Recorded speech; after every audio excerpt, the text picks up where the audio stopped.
Hi guys, welcome to my channel. Thank you so much for joining us today on another video. Thank you to all who continue to return and watch. I appreciate you. And if you're new on here, welcome on board.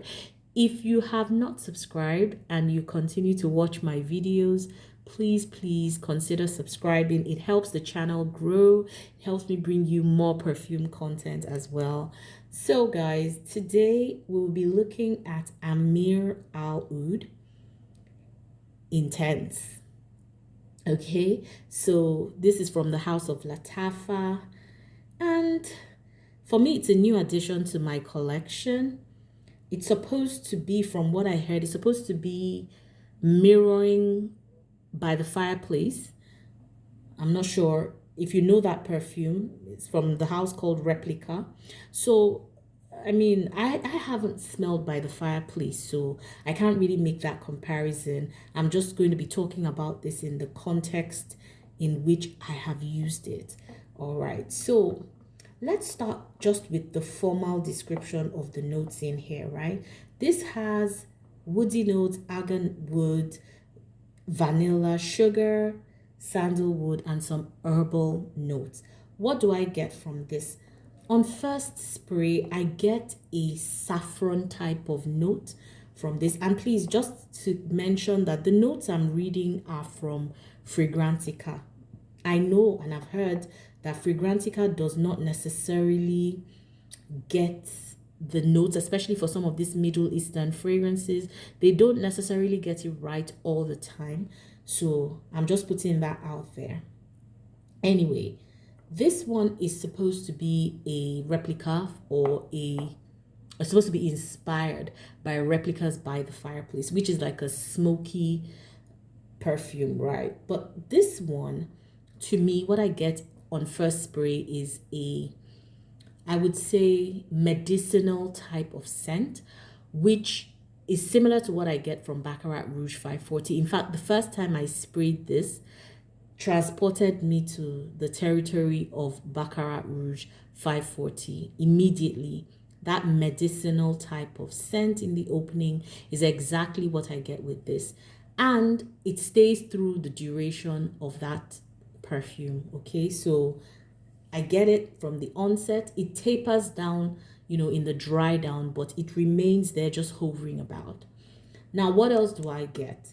As this starts to dry down, I do get some of the smokiness. So the woody notes, I get a lot of that. And I get the smoky wood. So it feels like burning wood, but it's not intense. Okay, so that smokiness does not overpower the fragrance. It's a mix of the woody notes, it's a mix of the sugar, because you get a little hint of sweetness. I don't get much sweetness from this. On my skin, the sweetness doesn't really reflect that much. I get a little bit of the sweetness, but it's not in a way that makes me classify this as a sweet perfume. Not at all. It just helps to kind of pull all these stronger notes together.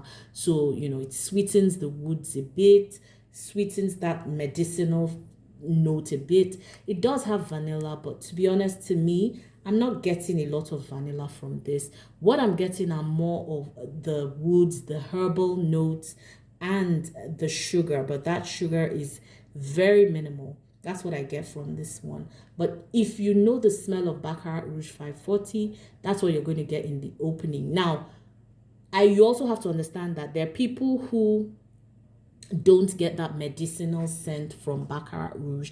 There are people who have described what they get as being like caramelized sugar. So you have to take that into cognizance. It pulls differently on my own skin, gives me dentist office vibes from beginning to end. That's what Baccarat Rouge gives me, and this one gives me something similar as well. So I'm just putting that out there and saying that that might not be what you get, but that's what I get from this perfume. Anyway, in terms of longevity, this one lasts really long, lasts the whole entire day on my skin, or rather on my clothes. And when I say entire day, I mean like if I wear it in the morning, by the time I'm back at night, it's still on my clothes. On my skin, it will give me about 5 hours. Yeah, and so I think it's good for in terms of longevity and all that. In terms of projection and sillage, I would say it's moderate. I don't see this filling up the room. But if anyone came within arm's length of you, they would smell you definitely, but it doesn't like take up space that much. So yeah, that's pretty much it for me. Um, I kind of that's pretty much it. That's my feeling about this perfume. Now, what is in terms of who can wear this? I would say this is unisex in my opinion. I feel like a woman can pull it off and a man can as well. For me, because I'm not a fan of that medicinal note, I pair this with ragba because it sweetens it. That caramel note complements this perfume perfectly, and that's how I'm able to wear this. You know, the caramel note goes very well with the smokiness and that whole medicinal thing, and it kind of makes this more wearable for me. So I would say if you struggle with this, if you already have it and you struggle with it, then layer it with something really sweet like ragba. Okay, so that's it from me as regards Ameer Al Oud. It's not a love for me. It's a like, okay? But there are several redeeming factors being the quality of the packaging, you know, the quality of the product as well. I may not necessarily be in love with it, but I recognize that it's a well done perfume, especially for the price point. All right, guys, so there are my thoughts on Ameer Al Oud. Let me know what you think about it. I think, you know, for a perfume that is under, I guess, $25 or $30, it's a steal. It's a steal. All right, guys, so thank you so much for watching. Until I see you again on another video, enjoy the rest of your day or night. Bye, guys.